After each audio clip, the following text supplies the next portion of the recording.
Now, a story that gives us more insights on the workings of the ISIS terror network. We're hearing that the group has hijacked a Mosul University chemistry lab to perfect its bomb-making capabilities. ISIS is hoping to create a new generation of explosive devices and train militants to make them at the well-stocked lab at the University of Mosul. Iraq's second largest city fell to ISIS back in 2014. Now, all of this enhancing the Islamic State's ability to launch more attacks in Iraq and to export bomb-making know-how, like the suicide bomb vests used recently in the Brussels attacks. Joining us now with more, Dr. Jasser. He is the president of the American Islamic Forum for Democracy and a co-founder of the Muslim Reform Movement. Welcome. Great to have you here today. It's great to be with you, Uma. Thank you. Let's talk more about the revelations that we've heard about this particular site. Certainly ideal for ISIS because trainees go into Mosul University and can make use of a well-stocked facility because they can practice mixing volatile explosives in a very controlled setting. This is exactly, Uma, what happens when you have a terrorist Islamist movement get a hold of land, and we have very little human intelligence, and we have no regional or global strategy. The land they use to get into universities, they've used it, and now we've seen the signature of the bombs, be it in Belgium, Paris, all the way to Indonesia, with TTAP, nitrates, peroxide, the belt signature, the trigger that they call Satan's recipe that's used as part of the redundancy in the triggers are all similar, showing that these Bakari brothers and others that participated in Belgium were probably trained not only in Raqqa, Syria, but at this university. So even if we bomb this university, like cockroaches, they'll go into other areas of land that they control and set up shop to train further on. Well, that raises the question, when the facility was seized back in 2014, it's believed that there were some 40 kilos of uranium compound that fell into the terrorists' hands. And one would think this would be a prime target for coalition forces to hit. But so far, we've only heard about a few of the strikes. The danger is, though, isn't it, that more trainees will come out of Mosul and work to arrange attacks beyond Iraqi borders and set targets here in Europe and at home?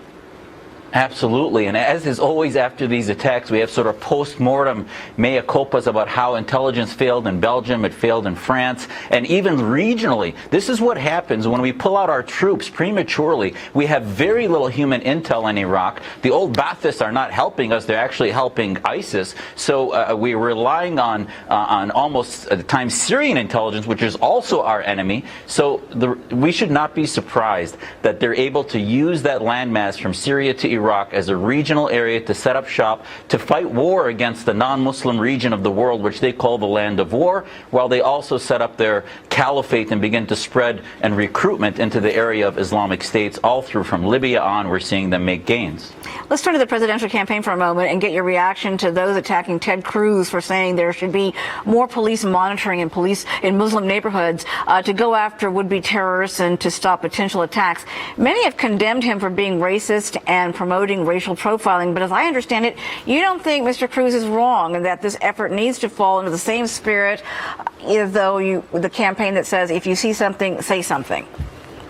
I mean, Uma, it is absurd that in this political season we allow the vitriol to dominate rational thinking. And Senator Cruz was being rational, and he said, listen, folks like Chief Commissioner Breton, who said that the police should not be an ideology, are surrendering. And we can't surrender. I, as a Muslim, we want monitoring. And we're not talking about giving up any of our God-given civil rights. We're not talking about spying. We're talking about monitoring public spaces, knowing when ideology, the NYPD itself went from talking about jihadization, and now we need the police to be monitoring the ideologies that are radicalizing our communities. And I think our mosques are open, and we should welcome these things and not sort of say that somehow we have anything to hide, because we don't. Smart strategy domestically and globally includes monitoring the precursor ideas of Islamism, not waiting for the post-mortem as we always do. So why do you think that this type of messaging is being politicized to the extent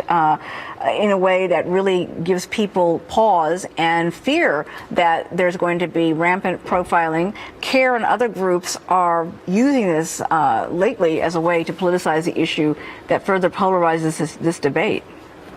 because the Islamists feed off the trough of political Islam as part of their nonviolent jihad around the world. So that's the care motive. The left wants to use minority politics to basically one-up and create this vitriol that somehow the right is racist, when in fact very few of them want to actually look globally on what should be our strategy. How do we engage Muslims that are reformists and make them part of the solution, but also thread the needle and say that the Islamists are a huge problem globally with movements in Iran, Saudi Arabia, Pakistan, Egypt. And if we're going to defeat this ideology where ISIS is but the tip of the iceberg, then we need to monitor and engage the fact that political Islam is the precursor big movement. So unfortunately the political season is so absorbed domestically on using Muslims as a minority group, an identity group, rather than Muslims as part of a global solution in a Middle East strategy.